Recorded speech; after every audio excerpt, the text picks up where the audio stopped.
that's where it's crossed up and rotated, and now it's going to meet that tyre wall down there big time, and just a passenger at that point. Here's what happened to Shane van Gisbergen. It's a carbon copy of some of the action, although it's a bit earlier. He's actually managed to tag the wall there at a lower speed, but earlier in proceedings, not quite as many tyres in that location. Hand side of your screen, he's carrying 260 plus. Look at the impact. It throws the Lansvale. Kosticki, who's still, no touch, he's in the fence for sure. Big one, Taz Douglas, and there's contact with Jack LeBrock. He got hit in the back corner, he said, which was James Moffat. Oh, he's going to get collected again for sure, or is it going to the fence? I think it just goes in backwards, but you can hardly see. How would you know? But here we go. Here we go, and he... Yes. Yeah, he's got to give racing room at that part of the track. And Wowzers. The front. Bad. On the front. Oh, man. That's in heavy. No, thanks. That's fast. Makes the corner sharper, and Ash can't stop it and turn it. That's what it looked like. And a big almighty lock up for Gartander straight into the fence. I can see that coming. Right. Oh, left-hander at turn 6. It doesn't turn. There's a bit of water on the road, and that's the stuff that we saw earlier from here. So Douglas has just gone straight ahead. I heard him say that he had a puncture that was hits the Armco backwards and bounces back off the fence, then proceeds to roll along the top of the Armco. Good news is that Simon came out a lot better than the car, which is a testament to the...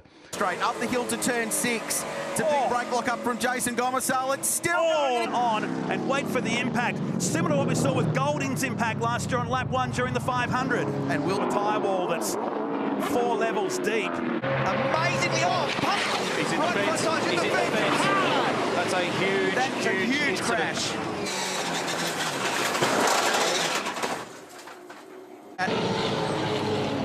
Just down at BJR, chatting to my old boss, actually, Bradley Jones. Ugly. Oh, no! Holdsworth and Davison. Oh, my goodness. Oh, that's insane. Oh. That's fuel at the back. That was unbelievable, Neil. He lost control. He said over the radio... That is a shocking incident. He said he lost control before the braking area. That's 265 kilometres an hour. Check that out. I've never seen a car go off the road as fast as that. To him is Todd Hazelwood. Oh, trouble. Big trouble at the end of the back straight. And that's a terrible incident. A terrible incident. And this is where the multi-point harness, the seats, the hands device that secures the helmet, so that he doesn't end up with a disproportionate amount of movement with that kind of impact does its job. Webby's got locked up under the back of the Nissan, tagged Hazelwood, rotated it, and then it's gone into the fence backwards and rolled. Catch fence has done its job. Testament to the strength in the cars. This is the Dunlop Super 2 Series leader. Wonderful job in his wildcard appearances this year. Here's another angle of it. Violent impact, huge energy dissipated by the tyre barrier, and the car flipped up onto its roof. And this is where the multi-point harness, the seats, the hands device that secures the helmet, so that he doesn't end up with a disproportionate amount of movement with that kind of impact does its job. And the good news is that he's out of the car. Let's have a look in real time and listen.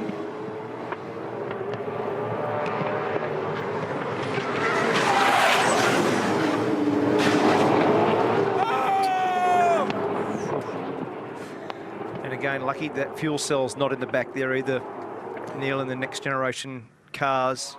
And Jonathan Webb.